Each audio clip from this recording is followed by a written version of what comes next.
Friends, എല്ലാവർക്കും ഇന്നത്തെ വീഡിയോയിലേക്ക് സ്വാഗതം. ഇന്ന് നല്ലൊരു പലഹാരത്തിൻ്റെ റെസിപ്പിയാണ്. പലഹാരം എന്ന് പറഞ്ഞാൽ വായിലിട്ടാൽ അലിഞ്ഞു പോകും, നല്ല സോഫ്റ്റും ടേസ്റ്റുമുള്ള പലഹാരം. ഈ പലഹാരം തയ്യാറാക്കാൻ വേണ്ടിയിട്ട് ചെറിയ പഴമാണ് എടുത്തിട്ടുള്ളത്. നല്ലപോലെ പഴുത്ത ഇതുപോലെ കറപ്പലം വന്നിട്ടുള്ള ചെറിയ പഴമൊന്നും കളയണ്ട, നമുക്ക് ഇതുപോലെ നല്ല പലഹാരം ഉണ്ടാക്കാം. ഈ പലഹാരം ഉണ്ടാക്കാൻ വേണ്ടിയിട്ട് ചെറിയ പഴം തൊലി കളഞ്ഞ് ചെറിയ കഷ്ണങ്ങളായി മുറിച്ചെടുത്തിട്ടുണ്ട്. ഇനി ഒരു പാത്രം അടുപ്പത്ത് വെച്ച് പാത്രത്തിലേക്ക് നെയ്യ് ചേർത്ത് കൊടുക്കണം. 2 ടീസ്പൂൺ നെയ്യ് ചേർത്ത് കൊടുത്ത് നെയ്ക്ക് പകരം എണ്ണയും ചേർത്ത് കൊടുക്കുക. നെയ്യ് ചേർത്ത് കൊടുത്താൽ കുറച്ചും കൂടെ നല്ലൊരു മണവും നല്ല ടേസ്റ്റും ഉണ്ടാവും. നെയ്യ് നല്ലതുമാണ്.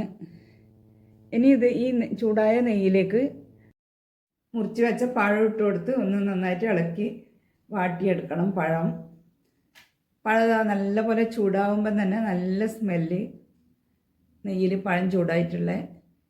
ഇനി ഇതിലേക്ക് ചേർക്കേണ്ടത് ഒരു പിടി തേങ്ങ, ചെറിയ തേങ്ങയും ചേർത്ത് ഒന്ന് ഇളക്കി കൊടുത്തതിന് ശേഷം ഇതിലേക്ക് മധുരത്തിന് ആവശ്യമുള്ള പഞ്ചസാര ചേർത്ത് കൊടുക്കുക. പഞ്ചസാര 2 ടേബിൾ സ്പൂൺ പഞ്ചസാര ചേർത്ത് കൊടുത്തിട്ടുണ്ട്. പഴത്തിന് നല്ല മധുരമുള്ളത് കൊണ്ട് തന്നെ പഞ്ചസാര കുറച്ചേ ചേർത്തിട്ടുള്ളൂ. ഒരു 1/4 ടീസ്പൂൺ ഏലക്കാപ്പൊടിയും ചേർത്ത് കുറച്ച് എള്ളും കൂടെ ഇതിലേക്ക് ചേർത്ത് കൊടുക്കുക. എല്ലാം കൂടെ ഒന്ന് ഇളക്കി നല്ലപോലെ ഒന്ന് മിക്സ് ചെയ്ത് നന്നായിട്ടൊന്ന് ചൂടായി വരണം. ഇനി ഇത് ഒന്ന് മാറ്റി വെക്കാം. ഇനി ഒരു പാത്രത്തിലേക്ക്, ഒരു ബൗളിലേക്ക് 1 കപ്പ് അരിപ്പൊടി പത്തരിപ്പൊടിയാണ് എടുത്തിട്ടുള്ളത്, നൈസായി പൊടിച്ചിട്ടുള്ള അരിപ്പൊടി.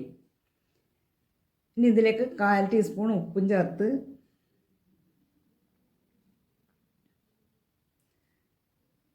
ഒന്ന് മിക്സ് ചെയ്തതിന് ശേഷം ഇതിലേക്ക് നല്ല ചൂടുവെള്ളം കുറച്ചായി ഒഴിച്ചു കൊടുക്കണം.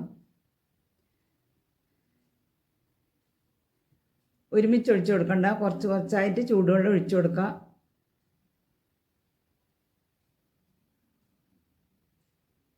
ചൂടുവെള്ളം കുറച്ചായി ഒഴിച്ചു കൊടുത്തിട്ട് ഇതിൻ്റെ ചൂടൊന്ന് തണുത്ത് വരുന്ന സമയത്ത് ഇത് നന്നായിട്ട് കുഴച്ചെടുക്കണം. നല്ല ചൂടോടെ ഇത് കുഴച്ചെടുക്കാൻ പറ്റില്ല. കുറച്ച് ചൂട് തണിയുന്ന സമയത്ത് ഇത് നല്ലപോലെ കുഴച്ചിട്ടെടുക്കാം. ഇതിലേക്ക് 1/4 കപ്പ് വെള്ളം ഒഴിച്ച് കുഴച്ചെടുത്തിട്ടുണ്ട്. ഓരോ അരിപ്പൊടിക്ക് വെള്ളത്തിൻ്റെ അളവ് വ്യത്യാസം ഉണ്ടാവും. ഇനി വാഴയില വാട്ടിയെടുത്തിട്ടുണ്ട്. കുഴച്ച് വെച്ച മാവെന്ന് കയ്യിൽ കുറച്ച് എണ്ണ തടവിയതിന് ശേഷം ഉരുളയാക്കി എടുത്ത് വാഴയിലയിൽ വെച്ചിട്ട് ഇതുപോലെ ഒന്ന് പരത്തിയെടുക്കണം. കയ്യിൽ ഒട്ടിപ്പിടിക്കാതിരിക്കാൻ കയ്യിൽ എണ്ണ തടവി കൊടുത്താൽ മതി. ഇനി ഇതിലേക്ക് തയ്യാറാക്കി വെച്ച പഴത്തിൻ്റെ കൂട്ട് വെച്ച് കൊടുത്ത് ഒന്ന് മടക്കി എടുക്കാം. ഇനി 3-4 ഇല വാട്ടി വെച്ചിട്ടുണ്ട്, അതിലെല്ലാം ഈ മാവ് വെച്ചിട്ട് പരത്തിയെടുക്കുന്നുണ്ട്. വാഴയില ഇല്ലാത്തവർക്കും അട തയ്യാറാക്കാം. വാഴയില ഇല്ലാതെ പാത്രത്തിലൊന്നും ഒട്ടിപ്പിടിക്കാതെ നല്ല അട തയ്യാറാക്കി എടുക്കാൻ പറ്റും. ഇനി കുഴച്ച് വെച്ച മാവ് കുറച്ച് ഇതുപോലെ ഉരുളയാക്കി എടുത്തതിന് ശേഷം അതിൻ്റെ നടുക്ക് ഇതുപോലെ കൈകൊണ്ട് ഇങ്ങനെ ഒന്ന് ചുറ്റിച്ചാൽ മതി. നല്ല ദ്വാരം കിട്ടും. അതിലേക്ക് പഴം കൂട്ട് വെച്ച് കൊടുത്തിട്ട് ഉരുട്ടിയെടുക്കാം. ഇനി അടയുടെ ഷേപ്പിൽ തന്നെ നമുക്ക് പരത്തിയെടുക്കാൻ പറ്റും. 2 കൈയിലും കുറച്ച് എണ്ണ തടവി കൊടുത്തതിന് ശേഷം ഇതുപോലെ ഉള്ളം കയ്യിൽ വെച്ചിട്ട് പരത്തി ഇനി ഇതിൻ്റെ നടുവിലായിട്ട് പഴത്തിൻ്റെ കൂട്ട് വെച്ചിട്ട് മടക്കിയെടുത്താൽ മതി. നല്ല ഒട്ടിപ്പിടിക്കാതെ അട ഇതുപോലെ ഉണ്ടാക്കിയെടുക്കാൻ പറ്റും. പാത്രത്തിലൊന്നും ഒട്ടിപ്പിടിക്കില്ല. ഇത് ആവിയിൽ വെക്കുന്ന സമയത്ത് പാത്രത്തിൽ കുറച്ച് എണ്ണ തടവി കൊടുത്തിട്ട് വെച്ച് കൊടുത്താൽ മതി. ഇനി ആവി പാത്രം ചൂടായി വന്നിട്ടുണ്ട്. ചൂടായ ആവി പാത്രത്തിലേക്ക് ഇത് ഓരോന്നായി വെച്ച് കൊടുത്തിട്ട് അടച്ച് വെച്ച് 5 മിനിറ്റ് ആവി കയറ്റിയാൽ മതി. നല്ലപോലെ വെന്ത് കിട്ടും. 5 മിനിറ്റ് കഴിഞ്ഞതിന് ശേഷം തുറന്ന് നന്നായിട്ട് തണുത്തതിന് ശേഷം മാത്രം ഇതെടുത്താൽ മതി. അതല്ലെങ്കിൽ ഒട്ടിപ്പിടിക്കും. തണുത്തതിന് ശേഷം ഇത് ആ പാത്രത്തിലേക്ക് മാറ്റിയിട്ടുണ്ട്.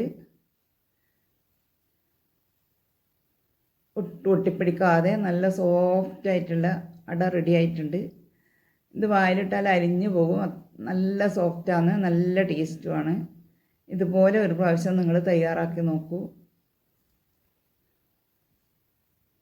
സ്കൂൾ വിട്ട് വരുമ്പം കുട്ടികൾക്കെല്ലാം പെട്ടെന്ന് ഉണ്ടാക്കി കൊടുക്കാൻ പറ്റിയ നല്ല പലഹാരം, നല്ല ഹെൽത്തിയാണ്. എണ്ണയൊന്നും അധികം ചേർക്കാതെ അവിയിൽ വേവിച്ചെടുത്ത നല്ല പലഹാരം. Thank you for watching.